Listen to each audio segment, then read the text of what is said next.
What's going on, guys? Mickle here, and we just got a very exciting development in the Ripple SEC case. The XRP community just found something that I could not believe. When I first saw this, it actually blew my mind, and I think it is a case destroyer for the SEC. As many of you have probably figured out by now, Ripple's fair notice defense is one of their strongest defenses in this case, and one the SEC is terrified of. In this video, I'm going to show you guys something the SEC actually did that bolstered Ripple's fair notice defense significantly, and it's something that I have not talked about on this channel to date.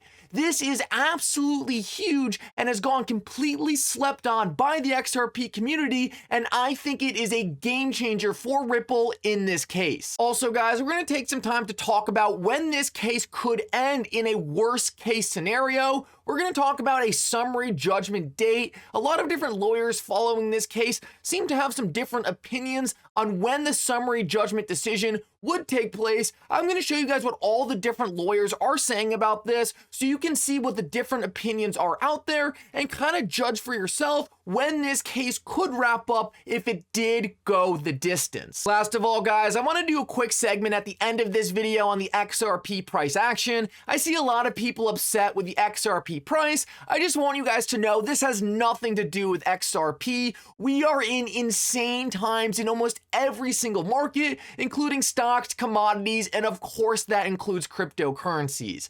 I'm going to show you guys at the end of this video why I am more confident than ever in XRP, and any price XRP trades at under $1 is a fantastic buying opportunity. I'm going to show you guys what I think is going to happen with the XRP price chart over the long term, and I think it's going to make you guys more confident than ever in the asset you hold. Like always, guys, if you are new to this channel or come here all the time, please take a second to hit the like and subscribe button down below. It goes such a long way in helping to support this channel, and it means so much to me. If you guys are ever looking for a good place to buy some XRP, make sure to check out the link in the description below. With that said, though, let's jump right into it, and I hope you guys enjoy the content.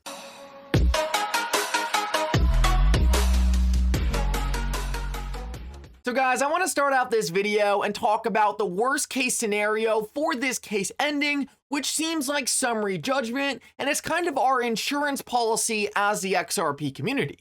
Now, I've been very vocal on this channel about why I do not believe we will end up going to summary judgment, and I actually found something insane today that I think just further bolsters this opinion. But I want to start out and just give you guys an idea of what the lawyers are saying about when summary judgment could take place, so if it does end up going the distance, you guys will have a good idea of when it could possibly end. So a lot of this discussion really got riled up when the other day the court decided to move the summary judgment schedule up a decent amount from where the lawyers following this case initially expected it to take place. Now, originally, most of the lawyers came out when they saw this ruling and started predicting that because of this ruling, the case would now end before Christmas, worst case scenario. Well, just today, James K. Filan came out and he said, yes, I agree that summary judgment will be completed before Christmas, but he does not believe the judge will actually come out with her ruling before Christmas because he believes the 45-day period between when summary judgment is ending and when Christmas time comes around, he believes that time frame is too short for the judge to actually make a decision. Now, it's extremely important to point out that a lot of lawyers are saying, yes, it's kind of an in-between zone. Half the lawyers I'm seeing talking about this are saying, I do believe the judge will be able to make a ruling between that time period, and some are saying, yeah, it could be a little tight.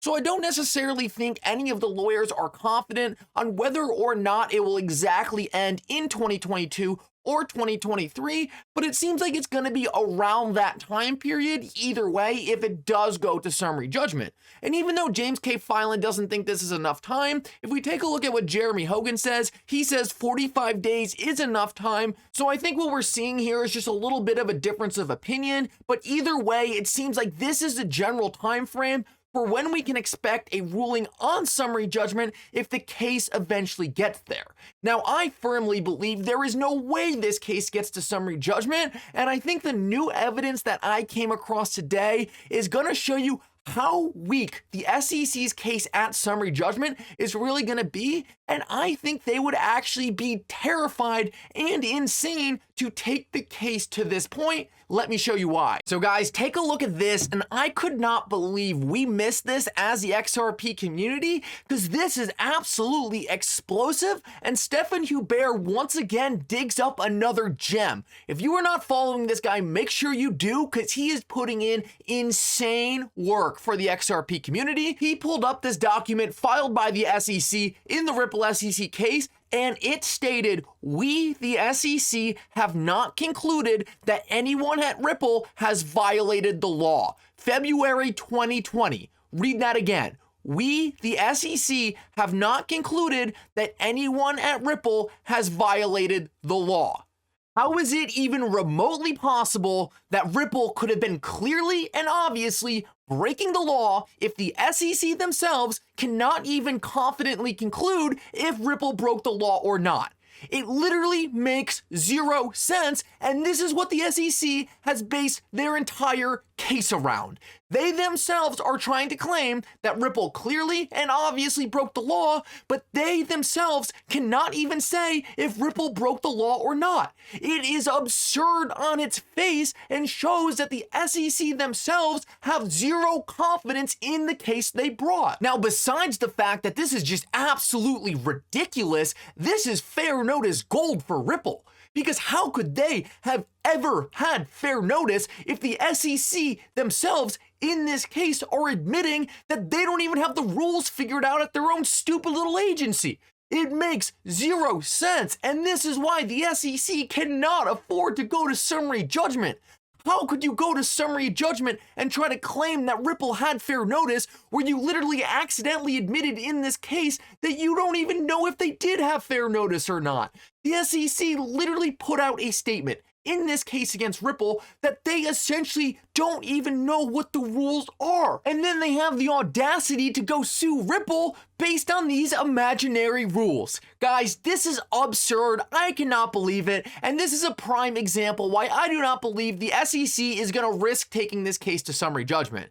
There is no doubt in my mind that when they have statements like this in their own case, they must already know that summary judgment is a lost cause. This is one of the primary reasons I believe they are way better off with just settling this case beforehand. We already know that Ripple doesn't want to take this thing to distance. Ripple's business is getting squashed in the US, and they want to operate freely. They want this case over with, and the SEC does not want to lose in summary judgment, because if they do, they are going to create a playbook for every other cryptocurrency company in the US that they decide to sue to use against them. It makes no sense for the SEC to take this risk when they are going to lose this case anyway. And if you're wondering when the SEC might settle, because it looks like that's the best thing they can do at this point, well, Jeremy Hogan let us know the other day that he believes the most likely time frame for settlement is any time from now until September 13th. So in this time frame, we are going to have to be on a high alert for whether or not the SEC is finally going to admit that they have known this entire time that XRP is not a security. My guess is that this case does settle towards the end of the summer. We also know that this is the end of the SEC's fiscal year. I think it's going to wrap up around then, but let's see what happens. At least the worst case scenario isn't as bad as we originally thought. Last of all, guys, I know the XRP price action, along with almost every other asset in the world, hasn't been doing too well, but I just want to show you guys we are looking at such a bigger picture than just XRP under $1. We are looking at something that is going to change the entire financial system, and this requires a price so much higher than anyone can even imagine. If you guys ever lose confidence in Ripple, in XRP, I want you to just scroll through the Ripple board of directors and look at the qualifications these high-level people have, because these are some of the most impressive board members I have ever seen on any company. These are the kind of people who drive transformations and disruptions in traditional industries, and the banking sector is one that is overdue for disruption, and one that XRP is specifically positioned to completely turn on its head. Now, I wanted to quickly point out this to you because I think this is one of the most important things that people have a hard time understanding. And this is a comparison of the Tesla stock chart versus the XRP price chart. If we take a look at the Tesla stock chart, we can see that this thing went so unbelievably parabolic, it would have been insane that when Tesla was trading at $35 to say, oh, I think Tesla's going to go to $700. I think Tesla's going to go to $1,000. You would have been laughed out the room simply because that scale of price movement was hard to comprehend. But if you understood the fundamentals going on behind the scenes, if you understood that Tesla was transforming the way vehicles would work, revolutionizing electrification of the entire automobile sector, you would have understood that Tesla deserved to be valued at a price way higher than where it was trading at the market. And the same thing is happening with XRP right now. I was an early investor in Tesla. I saw this, and I see unbelievably similar parallels with what happened with Tesla and what is going to happen with XRP. And if we just take a similar price rise with what happened with Tesla and what could happen with XRP, we can see that it could demand XRP prices in the high $20 ranges. And let me just tell you guys right now, what XRP and Ripple are disrupting is so much bigger than electric vehicles. Cryptocurrencies are gonna flip the entire traditional financial system on its head, and Ripple and XRP are the #1 players in this sector, and it's literally not even close.